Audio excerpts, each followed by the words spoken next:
Hi everyone and welcome to the News Agent podcast. I'm Suzy Lycett, Senior Content Executive at Goodlord, and today we're going to be taking a look into deposits and the dispute process, aiming to demystify some of the things that agents and landlords have to contend with and understand a little bit more about the process and the different scenarios that agents and landlords may face in that situation.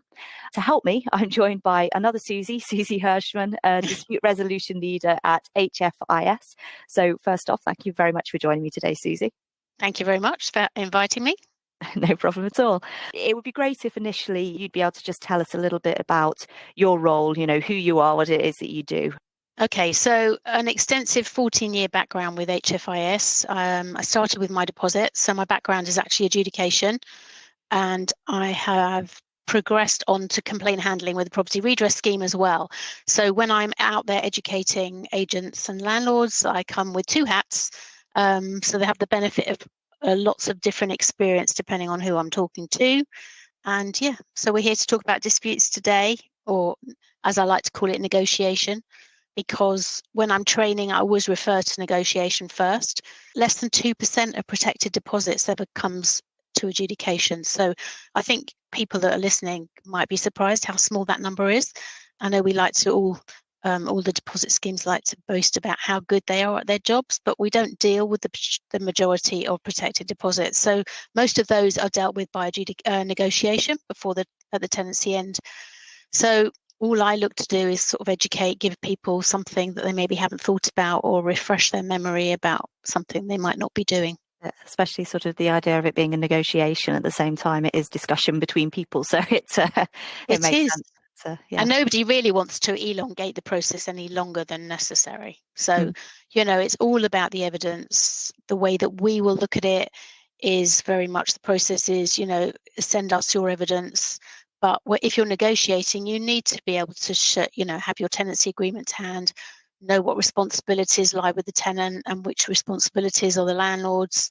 Make sure that, manage your own expectations and that of the tenant with regard to things like wear and tear, and make sure that you have got the evidence to show as a landlord or an agent exactly what you're claiming. So you're talking about inventories, you're talking about checkout reports, you're talking about midterm reports. All of these paint a really good picture. Then you're talking about email correspondence, what discussions have happened. If there is no evidence, then be aware that your case may be weaker because of it. Estimates, invoices, contractors' reports, all very valuable evidence. And that's what you need just before you even look at the differences and calculate fair wear and tear before coming up with an amount. Yeah, no, it does seem that the key word of this really does seem to be evidence. It's and obviously linking it back in with contracts and things, and making sure that those responsibilities are clearly stated from the beginning. I suppose that any step anywhere in the process where you can avoid any confusion as to whose responsibility it is in different scenarios, it's obviously going to make it easier as it gets towards the end of the tenancy, if it were to move into the need to have negotiations at that later stage. Would you perhaps be able to touch on the idea of tenancy deposits and disputes and kind of how those two sort of overlap? What's the necessity for the deposit in the first place, and then how does that move into the dispute process? Well, a deposit is taken generally to protect the landlord and the tenant's interest. So it's not just one or the other, it is both. The tenant, it gives them a sense of, if they want to get the deposit back, they need to look after that property. They need to be doing what they are, fulfilling their responsibilities.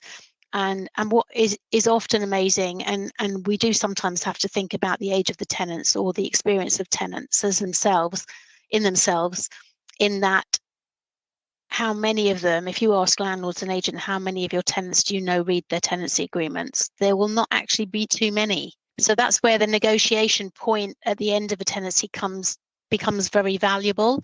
Remind the tenants of what the tenancy agreement says. And it might just be a few different points about, tenant responsibilities. But what happens then is the landlord obviously has a cushion or an amount of money.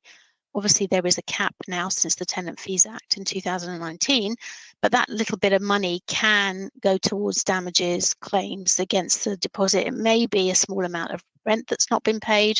It may be damages or cleaning. So, various different things, but the landlord then has a cushion. And that's Right. where it then leads into the dispute side of things. If the tenant's not going to get their deposit back, what's going to happen to it? I think that's a good summary of how those two link up, and it does make sense, obviously, for the landlord to have that bit of a cushion when it is their property that they're renting out. But again, it shows the importance of that initial contract. And as you say, if tenants don't read it, then that's where perhaps some of the difficulties can perhaps lie. I mean, let's delve into some of these different aspects, other things perhaps that tie all of these different elements together. You have already mentioned inventories. And I suppose that this is one of those quite important steps where you can keep track of, the condition of things at the beginning. I mean, how important are inventories to the deposit and then the dispute process in terms of tracking that evidence? Okay, well, obviously there are lots of different quality inventories. So a quality of an inventory is something that takes a long time to have a discussion about. But principally, if you have no inventory, that is the worst situation you want to be in. That is going to weaken any case and you're unlikely to succeed at an adjudication.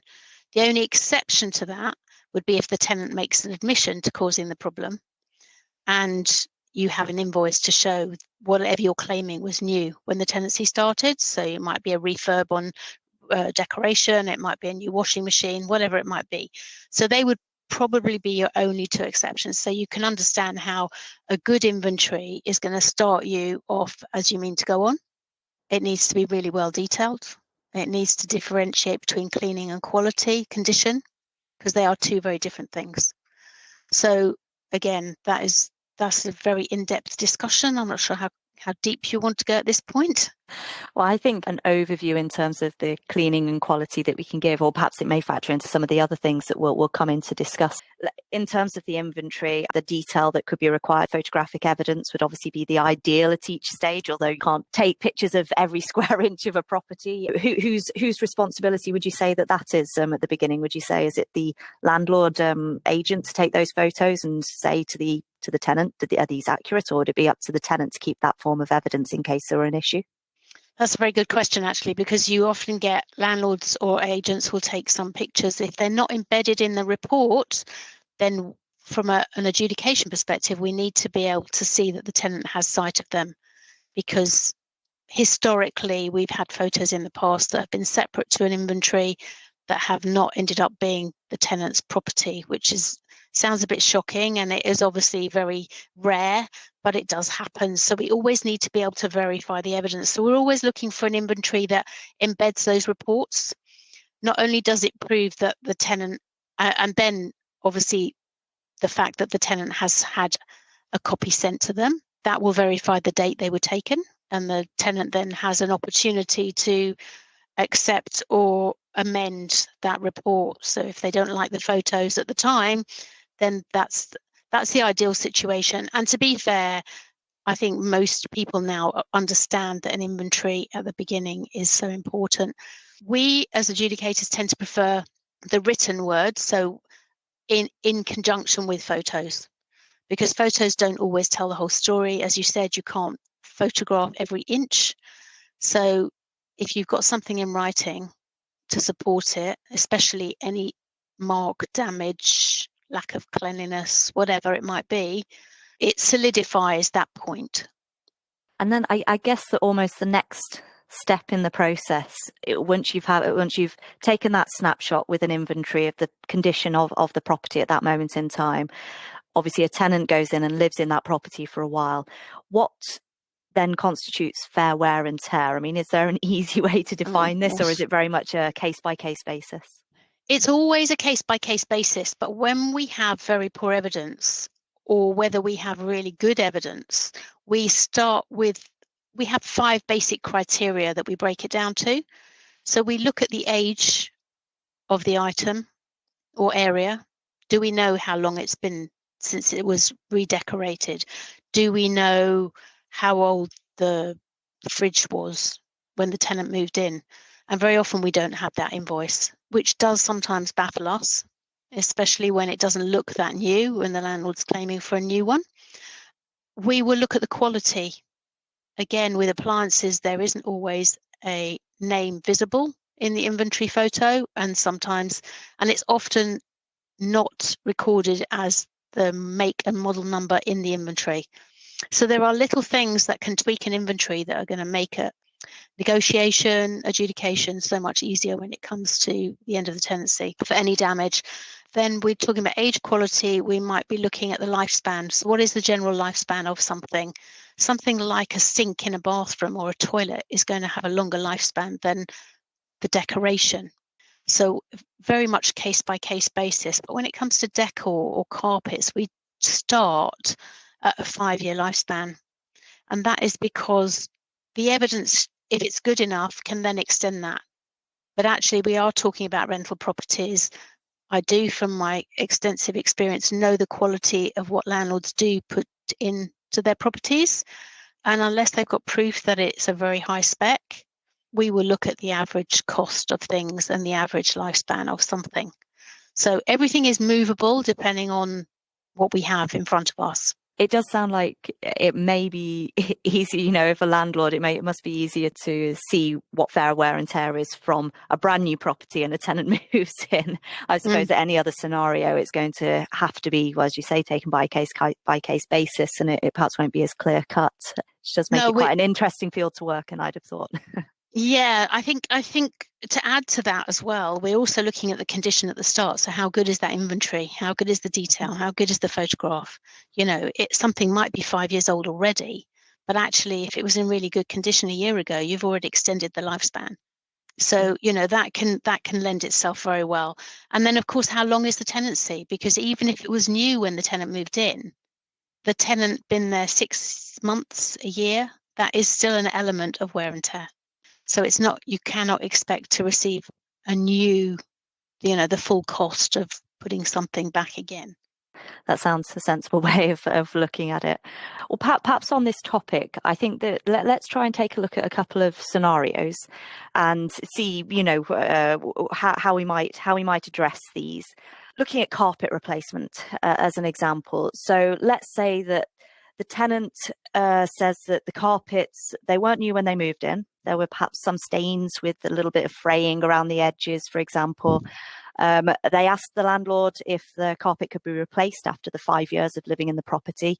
And they were looking a bit untidy, it's because of their age that they said. But the landlord didn't want to do this and only agreed to replace the carpet in one room in the lounge, for example. And let's say that the tenant dropped an iron on it. So there is a little bit of there's a bit of a mark there.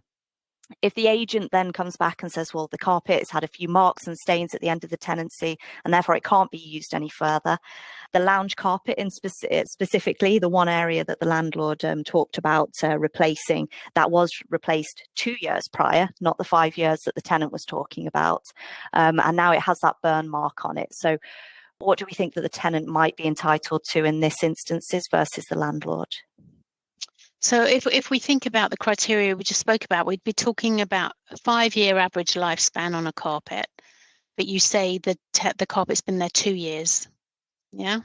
Yeah. So in a particular area, so it's 5 years in some of the other rooms, but 2 years in this lounge where the landlord said he will replace it.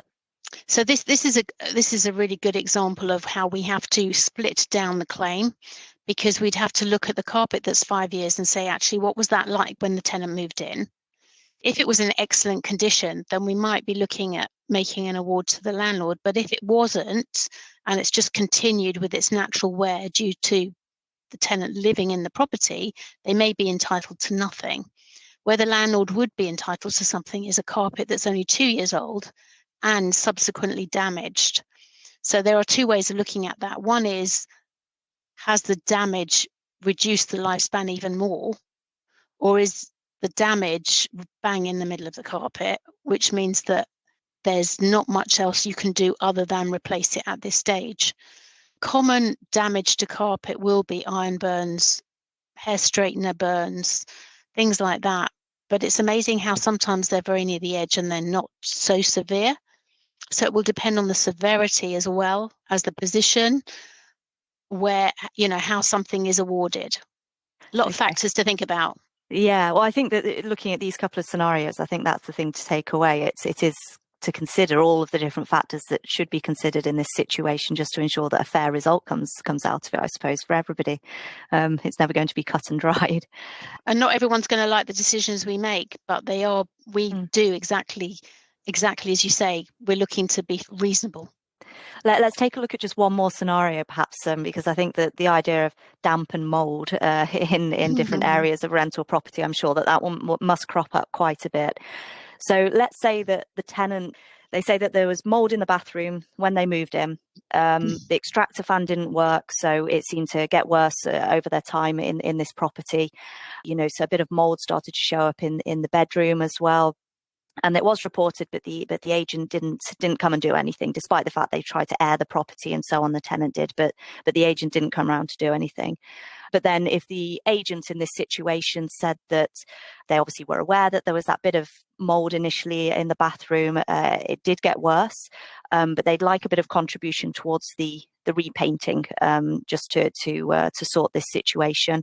They don't have the record of the tenant reporting the mold in the bedroom, and by the move out date, it was too late to actually do anything about it to help solve the problem at the beginning. And the decorator, when they came to have a look at it, they said that it was due to there not being enough ventilation, despite the fact the tenant said that they had ventilated the room. In this overview of a scenario, how would you approach this? So again, you've got two areas, because you've got the bathroom and you've got a bedroom. You've got two different scenarios for each of those rooms then. So you've got the tenants saying they did ventilate the property, but no evidence that they reported it or ventilated it in the bedroom. So it sounds to me like they're definitely responsible for work to the decor in the bedroom. But again, you've got to look at what was it like at the start, what element of wear and tear needs to be applied, and what is reasonable in the circumstances. Very often landlords do take into account an element of wear and tear, but maybe it's just not quite enough sometimes. They always think decor should last 10 years or longer, and actually just need to remember that maybe a tenant doesn't look at it in the same way as if it is their own property, or maybe they do. But actually, if they didn't report it, it's about weighing it up. So actually, which element is more persuasive? Has the problem got worse because the tenant didn't report it? All these different little things we have. With the bathroom, we would be looking at what ventilation was available. Extractor fan, was there one? Was it working? So I think in this scenario, if the extractor fan wasn't working, for example, I think that if there was a bit of mold at the beginning, but the extractor fan wasn't working. No, you see, and then that would be the landlord's responsibility, and or his agent to fix it, to sort it out. So actually, that may be between the agent and the landlord, who was responsible for letting who know what to do and when to do it, and not letting it go the whole of the tenancy. But then I'd be looking and saying, well, actually, are there any midterm inspection reports?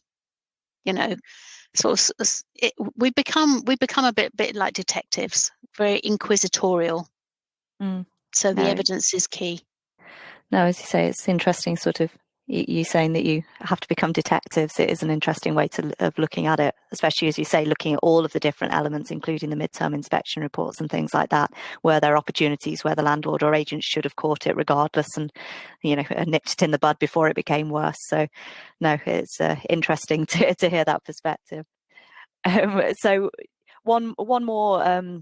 It's less of a scenario, this one. It is a bit more of just a situation. So what about if a tenant wanted to install something such as, I'm going to use the example of broadband. I'd hope that most properties nowadays, they perhaps already have that installed, but for argument's sake, if it wasn't, what would be their obligations versus the landlord or agent in that situation? Is the tenant allowed to just install broadband, or is it something that would have to be discussed, noted in the inventory? If the tenant afterwards didn't wish to have it installed, who would have to perhaps pay for the wiring to be taken up, things like that? Would you have any advice in that situation? I think if a tenant wants to make, I agree with you. I think most properties these days definitely do have broadband, and if they don't, the landlord should be considering it seriously, because it does lend itself to letting your property out. But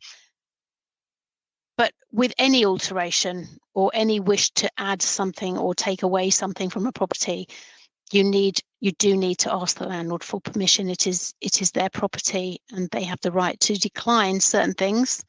And if they agree, they have got every right to make it conditional that you return it to how it was. So if you are going to install broadband and the landlord says, well, you have to remove it when you leave, then that's what you have to do. Landlords sometimes don't insist, because they realise that actually it might be an improvement to the property, and that's fine. I dare say we don't see those. That part of the 98% of end of tenancy deposit returns to the tenant. But I think landlords and agents need to be aware that if they do give permission without a condition to return it, that the tenant will not have to return it to that original state. So it's again just making sure it's explicit as to what the conditions are around this. Absolutely. But they do also have the right to decline. Yeah. You know, some requests are quite unreasonable sometimes. Yeah, and I suppose tenants do have to remember that it is the landlord's property at the end of the day. It is the tenant's home for that interim period, perhaps, but it is also the landlord's property. So it's finding that balance, I suppose, in all the situations. Yes. Well, let's move on to a point which I think is obviously it's very relevant. Always relevant, I think, always one of those questions, but the question of pets and how those fit into this scenario. Yes. I mean, what are your views on this? I suppose at large, in terms of how it fits in with deposits and where this may be going under the Tenant Fees Act and the Renters Reform Bill. Bit of an open question, but what are your thoughts about where this is heading?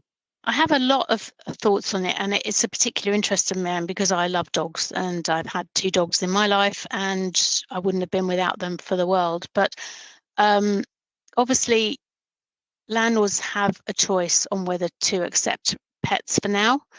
I think everybody in the industry is aware that the government's model tenancy agreement allows for pets by default, and you have to opt out of that clause in there if you use their tenancy agreement. It's interesting that in 2019, the RSPCA estimated that only 7% of landlords advertised their properties as pet friendly. But in 2020, AXA estimated that 17 million households in the UK, that's not just rental properties, own pets. And the age 16 to 34 age bracket are the main drivers for having pets.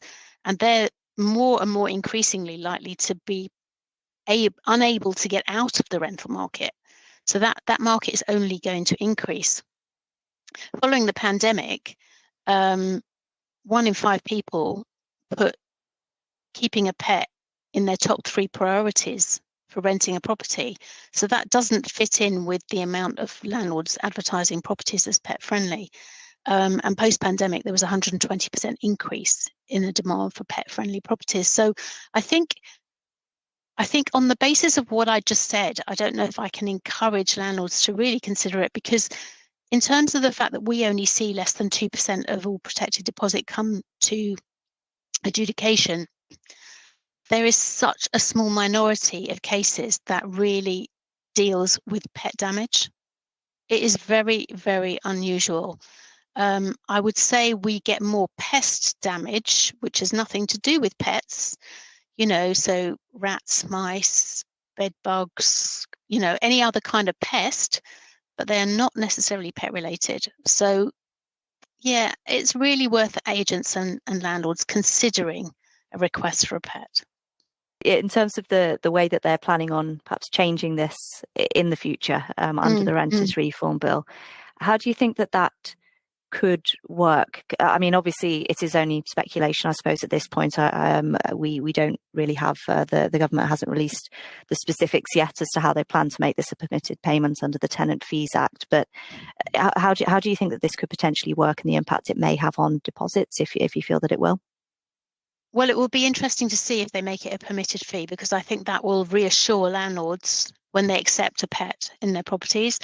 Again, from my experience of being out there talking to many agents and landlords, the majority of pet owners are very responsible, and actually they tend to be the people that stay in those properties longer and pay all their rent on time, because they're very grateful for being allowed to have that pet.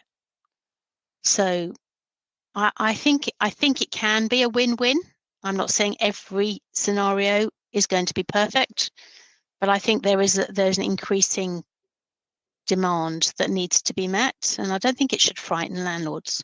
That makes sense. As you say, the demand is there. And if the tenant is more likely to perhaps stay in the property for longer, at the end of the day, that's almost the best case scenario for a landlord. If they have long-term good tenants that do pay their rent on time, and that makes good business sense to me. I think it will also be interesting to see, because obviously this will all tie in with something we're not talking about today, which is the abolition of Section 21, and maybe going down the, no fixed end date for a tenancy. You've then got good tenants, may stay longer. You may just need to refurb the property every 5 to 7 years and just let your tenants stay. You're right. I mean, you can't really take it completely in its own silo. The one change for pets, it's obviously coming under a raft of changes that are going to be made. But yeah, as you say, not the topic for today, but certainly an interesting conversation. Well, I think that one of the things that is very, very current in the news and a hot topic at the moment is obviously the cost of living crisis. And I think that does very much factor into what we are discussing today. Deposits themselves are kind of that payment, that upfront payment that tenants have to give at the beginning of a tenancy. And if there are disputes at the end, then it may happen that they lose some of that deposit. What kinds of advice would you have for agents and landlords to help tenants, or just purely directly for agents and landlords during the cost of living crisis in relation to deposits? Well, I think both apply, actually. I think we can educate the tenants. I think agents and landlords can help their tenants and not just leave them to it. And I'd hate to think that they're not doing that, because I think there's a lot of good advice out there on how to minimize their bills, particularly. But landlords also need to manage their own expectations and think about, there are tenancy agreements out there, for example, that include the bills up to a point. Well, actually, if that point is now so far below what the extra will be charged to the tenant, that tenant is going to be in for a big surprise. So maybe landlords and agents need to rethink whether they should or shouldn't be included in the next tenancies. There are lots of ways for landlords to minimize the cost of energy bills for tenants. Lots of minor improvements, not necessarily big costs. Smart meters being one of them, so that tenants can see exactly what they're using. They're not a big thing to put into your properties. Heat efficiency, again, good things. Encourage your tenants to have a clothes horse for drying clothes and not using the radiators, which stop the heat going into the room, which means they need to keep the radiators on for longer. Don't push furniture up against the wall. I mean, there's a raft of advice out there. All I'm saying is there is a lot that agents and landlords can help their tenants with, especially if they know their tenants are struggling. We have some advice on our website, actually, and it only went up last month. Otherwise, if it had been there for a long time, I wouldn't mention it, but it literally has gone up last month. So I have put a lot of effort into writing the best things that I could find out there as helpful hints and useful guides for both landlords and tenants. So feel free to look on the My Deposits website and the HF Knowledge Centre for guidance on that. But it includes things like using the washing machine at night rather than during the day, and only using the lights you need where and when you need them. All these things will save you pennies, but will add up to pounds. No, you can definitely add those links to the show notes to accompany the podcast, so everybody will be able to go on and find those. Thank you.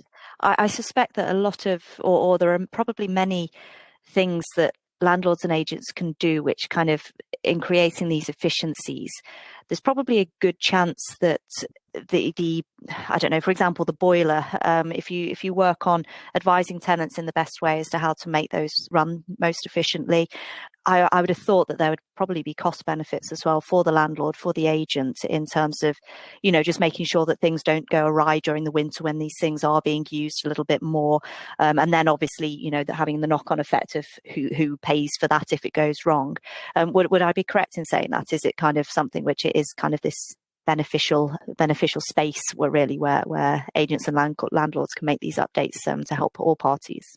Yes, I mean, the landlord obviously wants to safeguard their property as well. So actually not just, I mean, we all know that a gas safety certificate is a legal requirement, but actually a boiler service isn't. But why not have your boiler service to make sure it's working to its best efficiency? Because that way it will last as long as it, the lifespan is longer, potentially, and the tenant is going to benefit from it working at its most efficiency when it comes to paying their bills. So there's so many little things that don't cost a lot that can help. I think maintaining your relationship with your tenant right from the beginning, we talked about, I talk about negotiation, talked about managing responsibilities, but just maintaining a good relationship with your tenant by helping them, listening to them, being available for them, not 24/7, and not interrupting their quiet enjoyment of your property too often.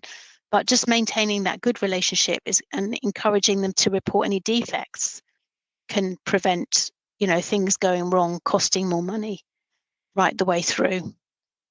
No, that certainly, it brings it back to those couple of scenarios, I suppose, where, just making the landlord and agent aware if there's a problem. It's much better to get these things sorted, I suppose. And if those conversations are had, it may not reach the dispute stage, which is sort of better for everybody, as you said at the beginning. Absolutely. And perhaps just to sort of tie things together a little bit and just make sure that we haven't missed anything that you think is particularly important for our audience, our listeners out there to know. What would you say are the top things that trip agents and landlords up in terms of their perhaps basic understanding of deposits and disputes? Is there anything that you could pick out there? Yes, and we've covered one of them, which is fair wear and tear. So I think landlords just need to remind themselves that they have signed up to the fact, and it is a long understood principle.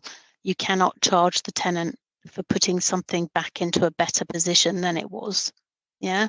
So you must consider wear and tear, and it has to be reasonable what you're considering as well. The other thing with cleaning itself of a property fair wear and tear doesn't apply to cleaning. So actually, tenants then need to understand, and you need to actually educate your tenants to say, if you've been living in a property for 6 years and it was given to you cleaned to a professional standard, it needs to be returned clean to a professional standard. However, if it wasn't, the tenant is only responsible for returning it clean to the same standard. And landlords need to understand they can't then have a professional clean and charge the tenant the whole amount. So it's a question of degree and balance and understanding, and then, even less disputes. Which is, as we said already, the ideal situation. Less disputes is good for everybody. I'm happy with less than 1%, never mind 2%. Perfect. Well, thank you, Suzy, for our conversation today. It's been very interesting, and I think that you have provided a lot of clarity on perhaps some of those aspects that the agents and landlords and tenants don't understand, or it perhaps sometimes causes some confusion. So thank you very much for joining me. Thank you, Suzy.